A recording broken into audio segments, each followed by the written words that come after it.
trouvons donc sur un chantier forestier, sur une propriété du parc, sur le mont Lozère, à proximité du pont du Tarn. L'objectif de ce chantier, c'est de procéder à une réouverture du milieu, c'est-à-dire qu'on réalise une coupe rase, dans l'objectif en fait de conforter sur le mont Lozère cette activité pastorale ovine, parce qu'on est sur des terrains donc du parc qui sont mis à disposition d'un groupement pastoral, le groupement pastoral de l'Aubaret.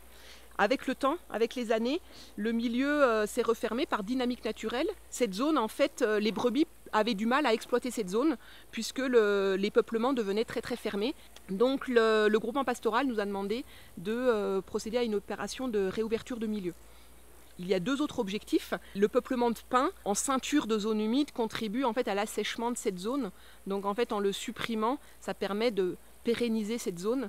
Également un troisième objectif qui est un objectif paysager, puisqu'on est sur un site, on est en bord de GR, en bord du Tarn, sur un site très fréquenté par les touristes, par les promeneurs, par beaucoup d'activités de nature, pas très loin du mas de la Barque. Les paysages pastoraux, les paysages ouverts font partie des paysages typiques du mont Lozère. Et donc l'objectif, c'est par cette réouverture, à partir du GR, de redonner de la perspective sur les terrains pastoraux, sur la draille, sur tous ces éléments. On a des arbres très courts, très branchus. La seule utilisation possible, c'est le bois énergie. Donc voilà, ils vont être destinés à être broyés en plaquettes forestières et alimenter centrale à biomasse, réseau de chaleur, voilà, tout ce qui tourne autour du bois énergie.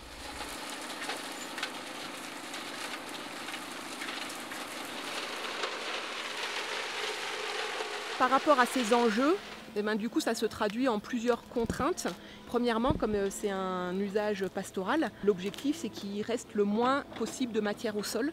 Donc on demande à l'entreprise en fait non seulement de couper les souches le plus ras possible et d'exploiter celle qu'on appelle arbre entier, c'est-à-dire branches comprises. Il n'y a pas de débranchage sur le terrain.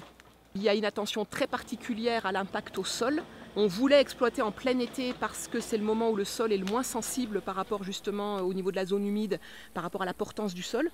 Mais en été, c'est le moment où il y a le plus de gens de passage. Donc il faut gérer ce qu'on appelait les risques de conflit d'usage. Il y a des permanences d'agents du parc qui expliquent aux gens ce qui se passe. Le chantier est un peu en retrait de la zone fréquentée par les touristes. On ne veut pas interdire tout chantier en période touristique parce que c'est aussi important que les gens se rendent compte que la gestion d'un espace naturel passe par des travaux, des chantiers qui sur le coup ne sont pas forcément les plus agréables, c'est pas forcément ce qu'on souhaite trouver quand on se promène, mais ça fait partie des activités ici. C'est des activités nécessaires pour en fait garder les milieux dans l'état tel qu'on les aime.